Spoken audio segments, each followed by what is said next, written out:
Everyone's got that information even more readily at hand today. But once again, are they prepared to actually do the work? They know it's sitting there. Everyone's got it on their computer. They could have an unbelievable 2025 if they just started working through that now with the right dialogue. I got one of my real estate gym members last week to add 400 people into his database out of doing one simple thing. Get ready for this, Marcus. Mm. He rang up every buyer he's met in his whole life, emails and open home registers from 10 years ago, just kept ringing. And all he would say is this: which one did you buy?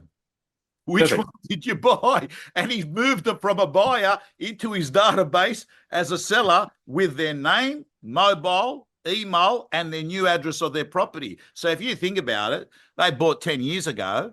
Mm. They're a seller at some point. Like anyone that owns a home is a potential seller. End of story, right? We know Correct. that. Correct. And look, that's what he's done. He's just actually thrown a line into a river of gold. We used to do it, obviously, pre-databases with on an electronic perspective or open for inspections. We used to use the old carbonized paper sheets. And I used to go around and people have these old ones from a year ago or 5 years ago. And I'd take them, I'd sit there and I'd call through them but I was very specific. I just chose the houses that I wanted to potentially resell or meet people from that profile.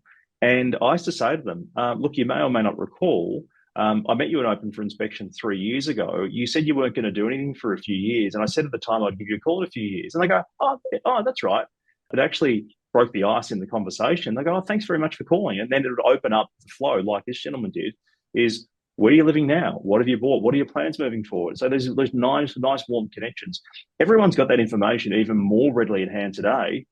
But once again, are they prepared to actually do the work? They know it's sitting there. Everyone's got it on their computer. They could have an unbelievable 2025 if they just started working through that now with the right dialogue. You spoke about a very important concept, and that is you've got to be known as something, right? Yeah. Can't confuse the market. And the metaphor you used is if there was a Toyota Corolla sitting in a Porsche dealership, it would be confusing. Mm-hmm.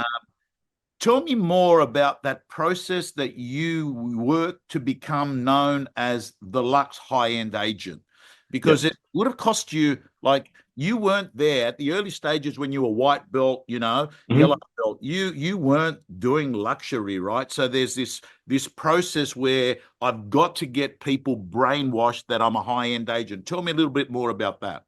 Okay. What I did, and particularly now that at that point where social became more prevalent, print media was, if you weren't in print, you didn't exist.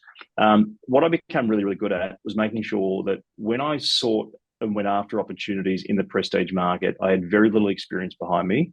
But what I first did was... That's given you a test ride of the Real Estate Gym. In the Real Estate Gym, we've got all the information you need to succeed, whether it's prospecting, listing presentations, scripts, dialogues, how to actually have the best templates and have a process-driven business.